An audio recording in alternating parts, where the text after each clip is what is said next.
ရထားပေါ်မှာဗျာခွေးတကောင်ပါလာပေါင်ကြားထဲမှာကြည့်ရလုံးဝငိမ့်တယ်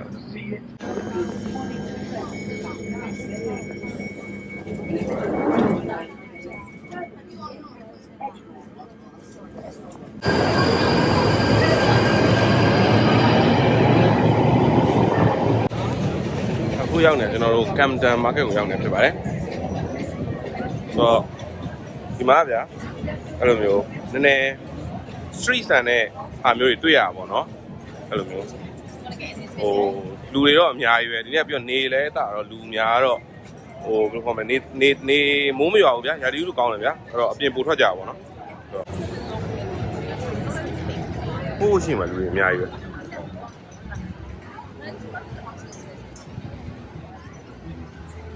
ဒါကျွန်တော်အိမ်ကနေပြီးတော့ဆိုရင်ကျွန်တော်tube line 2ခုစီးရပါဘောเนาะ approximately 2နာရီကျော်လောက်တော့ကြာမယ်ထင်တယ်ဒီမှာအဲ့လို street style တွေတော်တော်များတယ်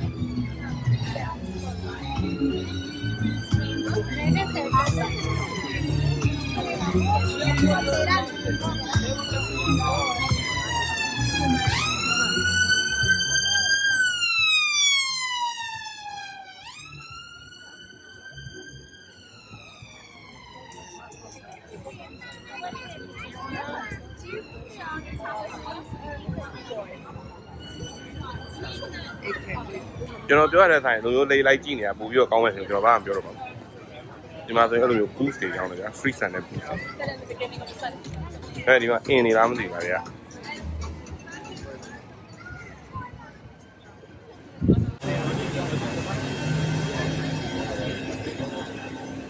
slide ကိုဘယ်လောက်ရှိတယ်လဲเนาะ all 4.5 မဆိုးပါဘူးเนาะ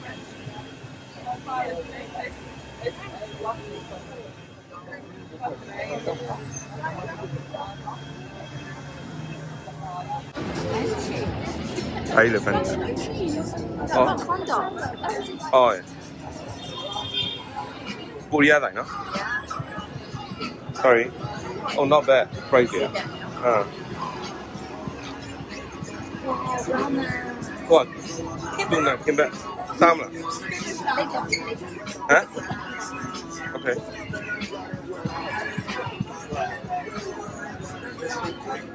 Bye there. Stop boogie. ဒီမှာမစုပ်တန်တာပဲเนาะဒါဆမ်းပါဘောဟိုပြီးတာပဲဆမ်း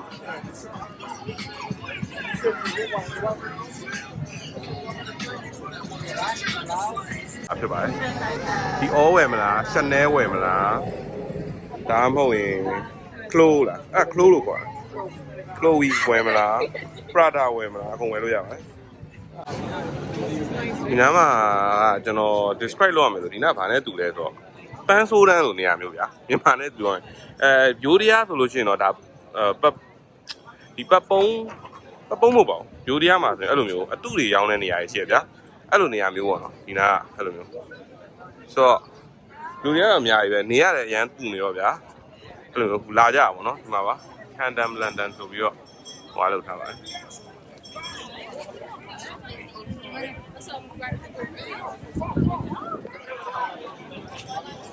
ဆိုဒီမှာဆိုရင်ကန်းကြီးရှိရပါတော့ကန်းကြီးတော့မဟုတ် sorry ဒါလေးဆိုတာရနော်ဒီမို့ပြ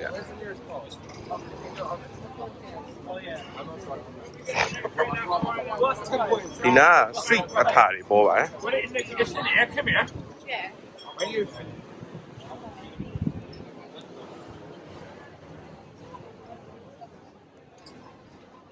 ဒီနာပြောရမယ်ဆိုတော့လန်ဒန်မှာနေရဆိုတော့ဒီနာအဲ့လိုမျိုး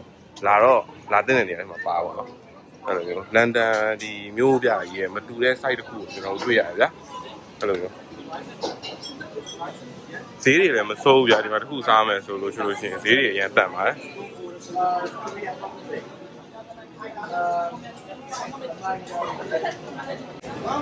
ဒါပြောမယ်ဆိုရင်တော့ဖုတ်ကော့လိုနေရာမျိုးပေါ့နော်ဆိုတော့ဒီမှာ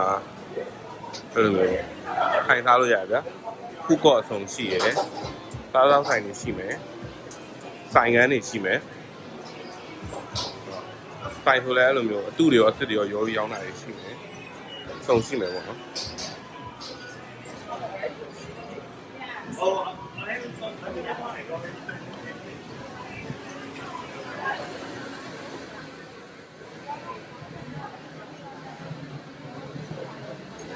对吧？这天弹幕，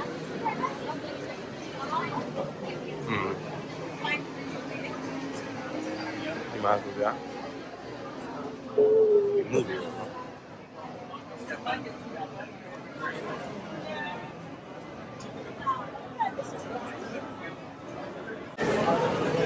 ဒီမှာဖုတ်တွေအစုံတော့ရတယ်ဗျာအဲ့ဒါခုကမိုက်တယ်ဈေးဆိုလဲ6ပေါင်ဝယ်ပြောလန်ဒန်မှာ6ပေါင်ဝယ်နေရတယ်ဆိုတာဒါပြောမယ်ဆိုရင်မရှိတော့ရှားတယ်လို့ပြောလို့ရတယ်ဆိုတော့ဒီမှာဈေးလဲတန့်တယ်ဗျာအဲ့တော့ဒီမှာလာနေတစ်နေ့လုံးသူကမနက်10:00 နာရီလို့စဖွင့်တယ်ဗျာဒီမှာနေပြီးတော့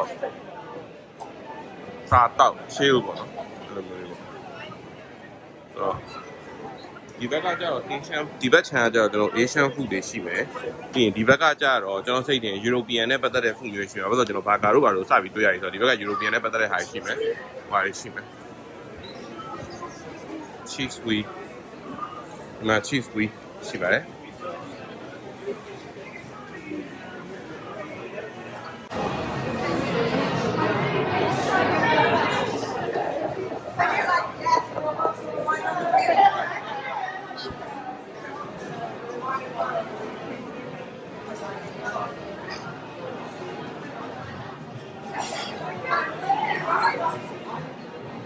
ဒါကြီးတစ်ခုလုံးကဖူးကော့ဖြစ်ပါတယ်။ဆိုတော့ဒီမှာအကုန်လုံးစားလို့ရတယ်။ဈေးတွေကလည်းမဆိုးဘူးတင့်တော်ပါတယ်။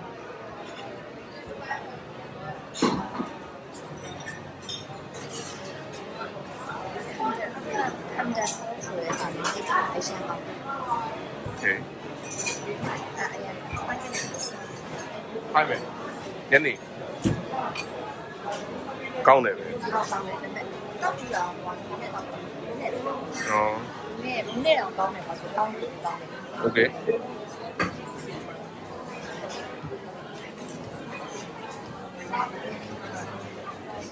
ဒီမှာဒါသူတို့ဆိုင်ရဖြစ်တယ်ဒါ reserve တောင်းလို့ရတယ်။ခုံမဲတွေရတယ်။ပြန်ထွက်မယ်။ဘယ်နောက်လဲ။မိုက်တယ်ကျန်။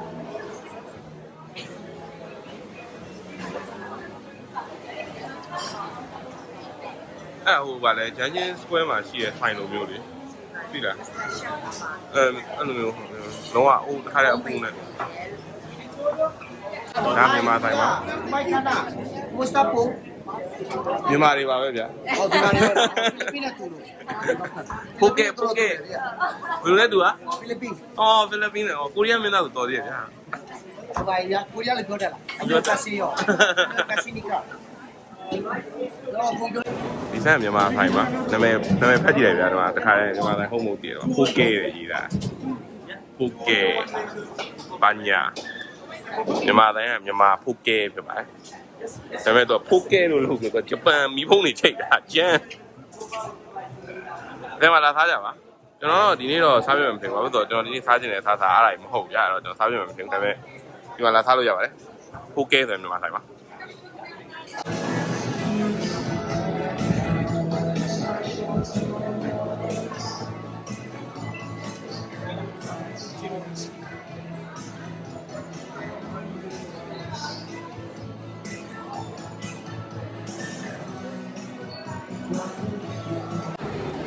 ဒီလိုင်းရအကျယ်ကြီးဗျာပြောရမယ်ဆိုလို့ရှိရင်အခုဒီဘက်ကိုဆက်သွားလို့လည်းရတယ်ဒါပေမဲ့တကယ်တော့ဒီဘက်ကလူသိမ့်မရှိတော့ဘူးပေါ့နော်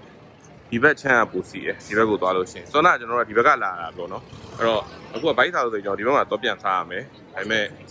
အဓိကတော့ဒီဘက်ထိပါရှိတယ်ပေါ့နော်အကျယ်ကြီးပါဒီထဲမှာလည်း food market အဲ့လိုမျိုးရှိရဆိုတော့ဒီဘက်ကိုတစ်ချက်သွားကြည့်လိုက်ပါဦးဒီဘက်လည်းတော်တော်ရှိရတာဒီဘက်နဲ့ကြောက်ရနော်အိုးဒီမှာ skateboard တွေမသိရင်တော့တော်တော်စီးတက်တဲ့ဒီဇိုင်းပေါ့နော်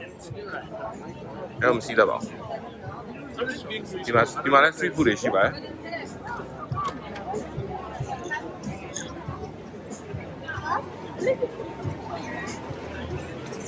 ဒါပေမဲ့ဒီဘက်ဟာတွေကကြောင့်နည်းနည်းအချိုမုတ်တွေများအသိတော့မစားကြပါဘူး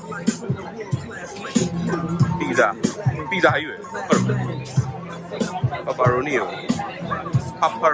pepperoni 4 ပေါင်ပဲပါမာဂရီတာကို4ပေါင်ပါမဆိုးပါဘူးသေးတယ်ကောင်းပါဒီတစ်ချက်လုံးတော့မဟုတ်ဘူးဗျာစလိုက်ပေါ့ဒီဘက်ကကျတော့အဲ့လိုမျိုးနည်းနည်း Arabic ဆန်တဲ့ဟာရမယ်ဒီမှာဆို Indian food ရှိတယ် hot pot ရှိတယ်ဒီမှာ hot pot ရှိတယ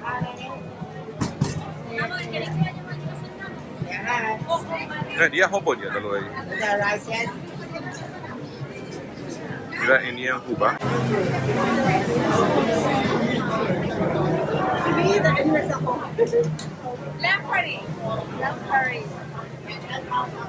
ဒီမှာ shoes တွေဗျာ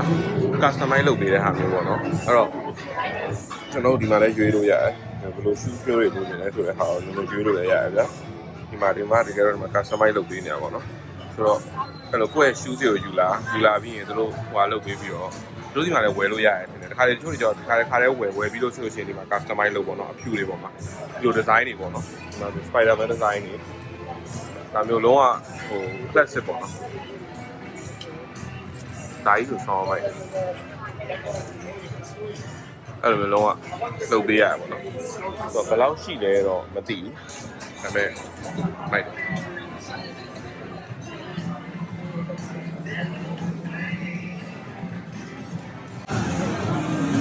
ဒီနားမှာကြာတော့ဒါပြောမယ် customize တွေလုပ်ပြီးတော့ကျောင်းတဲ့ market မျိုးတွေပေါ့နော်လိုမျိုးပေါ့နော်ဆိုင်ကန်းလေးအဲ့လိုအသေးလေးတွေတစ်ခုချင်းစီပဲငါ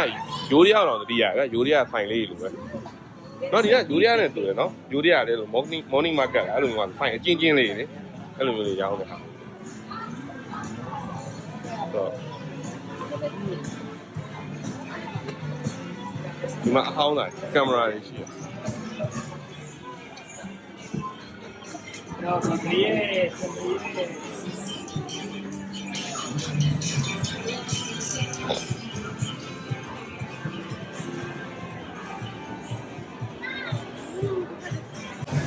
This is so beautiful.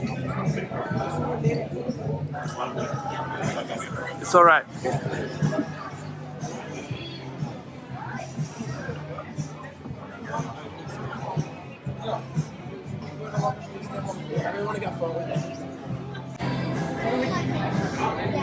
Đi mà thôi nhá. Đúng không? Phiêu phiêu cũng cùng đi vậy mà. Đi thấy được so mày đã đúng không? Phiêu đi thì vậy. ဈေးရောဘယ်လောက်ရှိလဲမသိဘူးဒါပေမဲ့ရှူလေးပဲရအောင်ဈေးတစ်ချက်ရှိုးလိုက်မယ်ဈေးတစ်ချက်ရှိုးလိုက်မယ်ဘယ်လောက်ရှိလဲဆိုဈေးတွေမကတ်ထားဘူးဗျ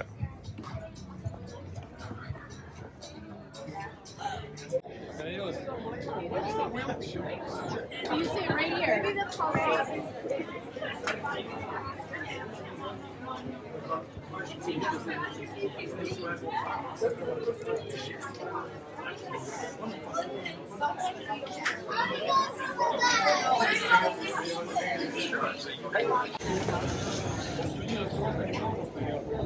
Bella.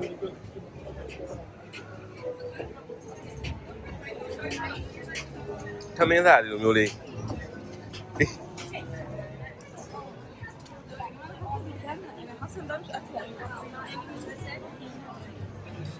Đi Thái有收了。你在这问题啊？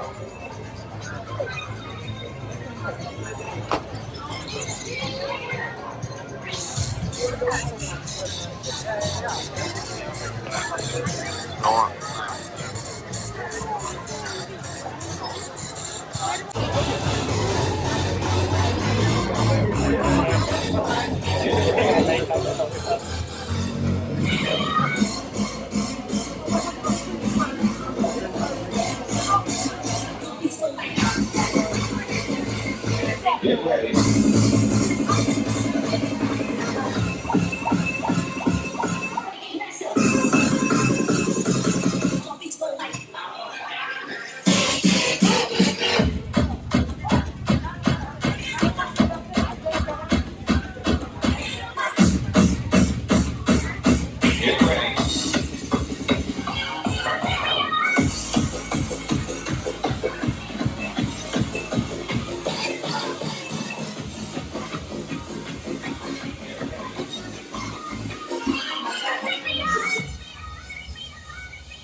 It's all I know. I'm ready for love. It's satisfy me, excite me. I don't have to overdose.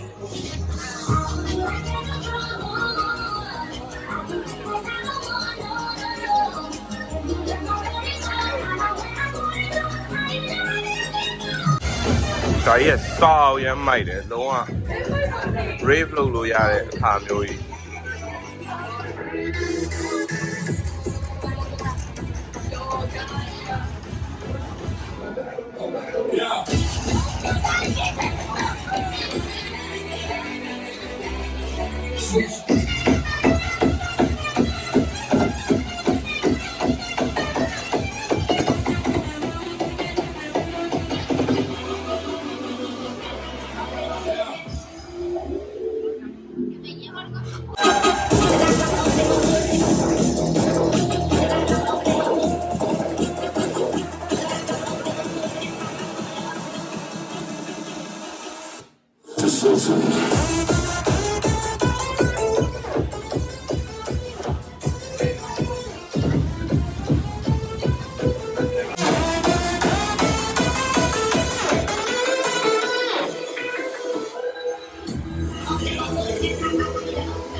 ဟိုကကျွန်တော်ဒီ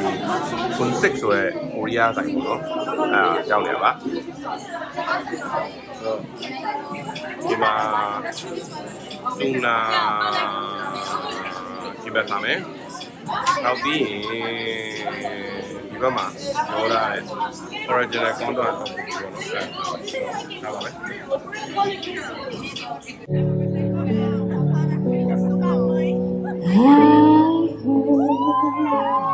That you settled down, that you found a girl and you're married now. I heard that your dreams came true. Yes, she gave me thanks. I give to you. Oh, friend, why you so shy? They like you to hold that. You're high from the light. I hate to tell love out of the blue one invited, but I couldn't stay away. I couldn't fight it. I hope to see my face, that you'll be reminded that for me it isn't over. Never mind, I'll find someone like you. I wish nothing but the best for you too. Don't forget me, I beg. I'll remember you say.